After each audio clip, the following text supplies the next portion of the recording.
Hello, I'm Toycat, and today I wanted to talk about biomes of the world. This is something we never really learn about in the UK because apparently you can divide the world into 6 different biomes, and so this is a map you might be somewhat familiar with. It shows how some countries have lots of biome diversity, and some countries happen to just share a biome, like the UK and Ireland, it being made up entirely of deciduous forest. This means that in the UK, we don't really need to learn about the biomes to survive in our own country because we only really have the one. This is something which you won't really also learn about from Google Maps because all it really tells you is if there is a desert with this beigey color, if there is a land/foresty area with some shade of green, or if it's icy with white. There's also grey to represent mountains and some sorts of industrial areas, like as you can see, some beachy areas start to be grey as well. But basically, there is not a lot of biome explanation on Google Maps, but what you will find on Google Maps is the fact that the UK has a desert. Looking through the country, you can see that it's mostly green, except for this weird little corner over here, Dungeness, which is somewhat famous for being England's only desert. And for being England's only desert, it's a nature reserve apparently that has something interesting here, a nuclear power plant. Okay, that's kind of weird. There's also a lobster roll stand, and honestly, I couldn't help but be curious, what the heck is going on with this? How is it that England has a desert, and how did I not know about that? And also, did you know that Antarctica is a desert? Well, clearly the reason Antarctica is a desert is because of the rainfall, right? Antarctica only gets about precipitation-wise, it only gets about 200 millimeters of rain a year, but Dungeness gets about 3 times that, so it can't be rain that's making it a desert. What is the deal with England's desert, and why do we only use it for a nuclear power plant? Today, I figured, rather than trying to learn with the limited tools on Google Maps, I would go over there and find out. Make no mistake, this is just an excuse to go on business expense to lobster roll. You know, it's part of the research for the area, but I do need to go rent a car first, so let's go! Rental car company gave me an upgrade, by the way. For lots of people, that'd be a bonus. But for me, it just means that the total liability that I'm now in control of has gone significantly up. But look at the cool lights on the dashboard, so. Everything around here seems to reference something called the estate. And you're not allowed to record there. Makes it a little weird feeling. According to this incredibly old site, I'm now at the Dungeness Nature Reserve, which is fun. This is a desert, supposedly.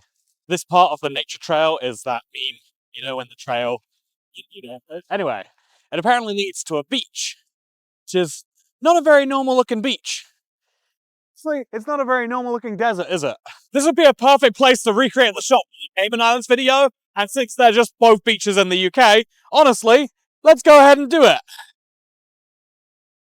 Oh, it's wet. This is lovely though. Okay. So now we're here in Dungeness. Let's talk about the deal with this place. Oh, this is lovely, lovely beach weather. Looking forward to getting absolutely soaked in this 17-degree overcast British summer's day.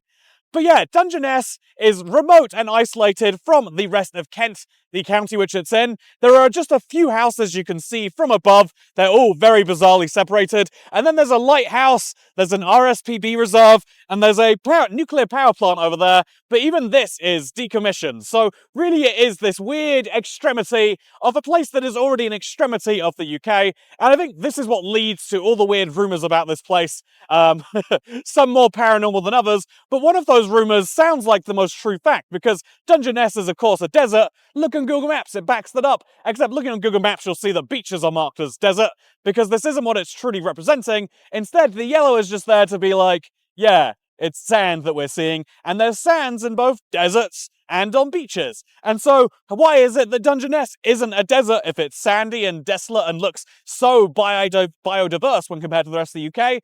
And it's the simple answer to the fact that desert can mean a lot of things to a lot of people, and that's the problem. Biomes are not strictly defined. You might think like, oh, there is a very strict definition of desert, and when you love to tell the fact, which everyone loves to share on the internet, that Antarctica is a desert, it's based on the one truth that, yeah, we measure deserts by rainfall, except, oh, this place has a lot of rainfall, so it can't be that.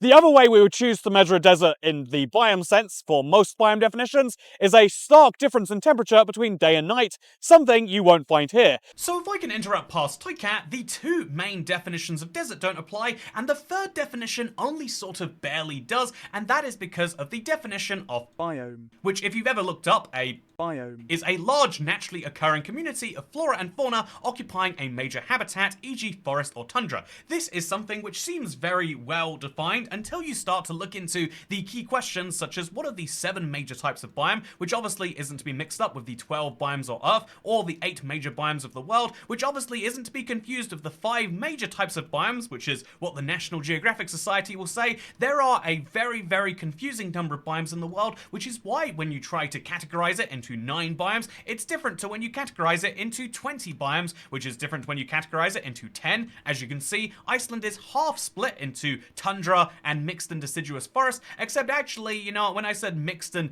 deciduous forest, it's actually entirely tundra in this 10 biome map of the world. Every single one of these world maps attempts to take the entire planet and group it into small categories. The number of small categories you use can vary entirely, but you're always going to have a fail point because there can't be natural borders between the mixed forest and the taiga. When you're in the depth of Iceland and when you're in the middle of the Sahara Desert, you can be sure that these are two very different places with no doubt in your mind whatsoever. When you're in the east coast of the United States and when you're in the far north or far south of the Americas, you will have a very distinct vibe that this is a different spot, but trying to actually define that is incredibly hard. And here's something I'd like to kind of tie into Minecraft, because I've looked into how biomes are defined, and the 2 best diagrams on the matter I think came from Wikipedia, or rather they're explained quite well on Wikipedia, and they actually represent the most common place that you'll have heard of a biome, which is Minecraft. This is the rough map which shows precipitation versus humidity versus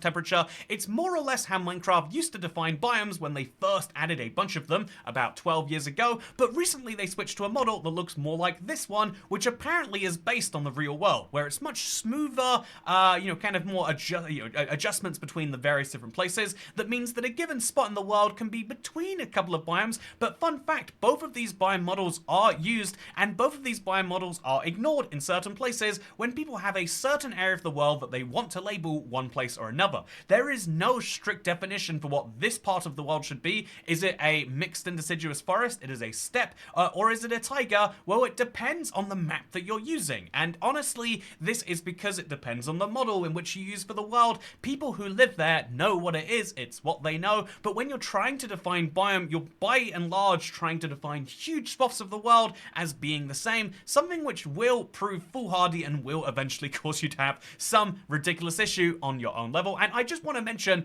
that this is the crazy thing about biomes if you look into them enough, which is no matter how much you try to work out what the main biomes in the world are, you're going to get a different answer based on what source you're asking, because what source you're asking is going to be having a specific area that they're really kind of filtering down to, and then a bunch of areas that they're not so bothered about. Like, does it really matter if there's a patch of tropical rainforest here that's separate to the rest of the patch, or does it matter that it's actually, all one big tropic and there's no separated bits from it, or does it matter much more that actually, the whole thing is mixed in with the savanna. There's tropical grassland and there's savanna, and the tropical rainforest is actually entirely differently shaped. The answer to these questions is, depends on the model, as it turns out. And so what is the actual third definition of desert? I don't think you could easily just go to Google and say, what is the definition of a desert? Because it's going to tell you Desert. is to abandon a person. Okay, well, that's not it.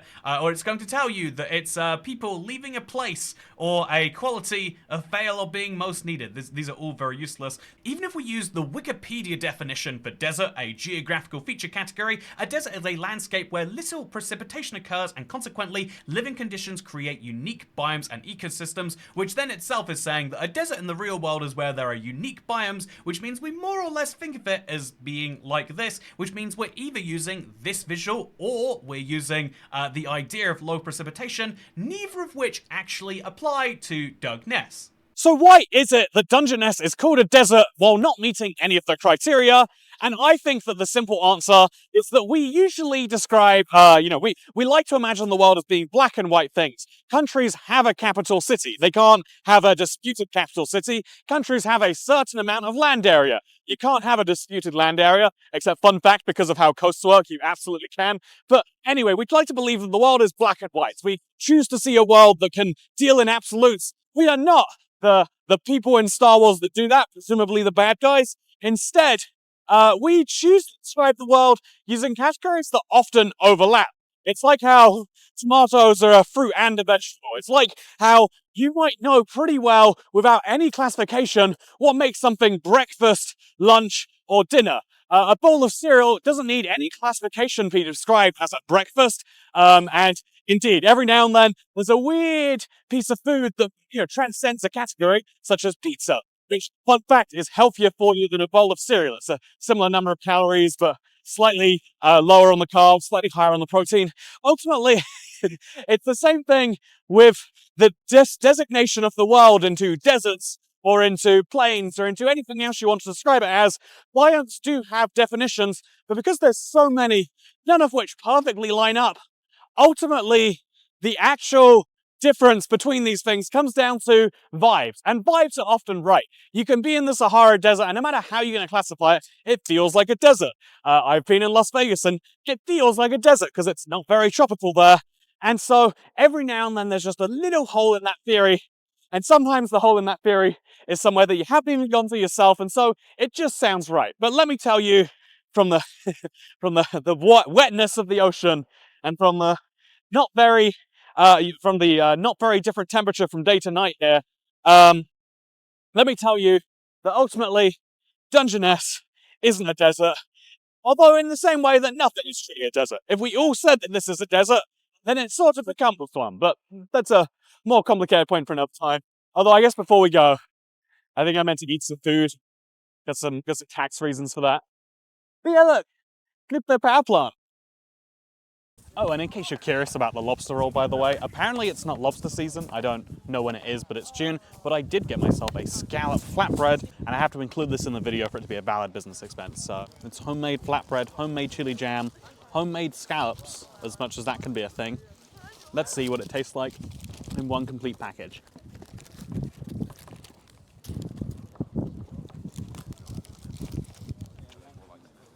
Oh.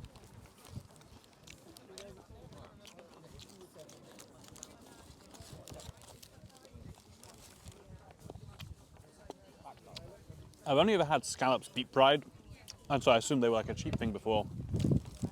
It's presented in a fancy context here, but it just kind of tastes like nothing. A little bit of earth, but not regular earth, like like seawater earth. It's got that real, you know the phrase salt of the earth? That's the flavor I'd say a scallop has. Not my favorite thing in the world. Yeah, a bit more of a miss. I'll have to come back when it's lobster season. Let me know in the comments when that is. And thank you for watching. I'll see you next time.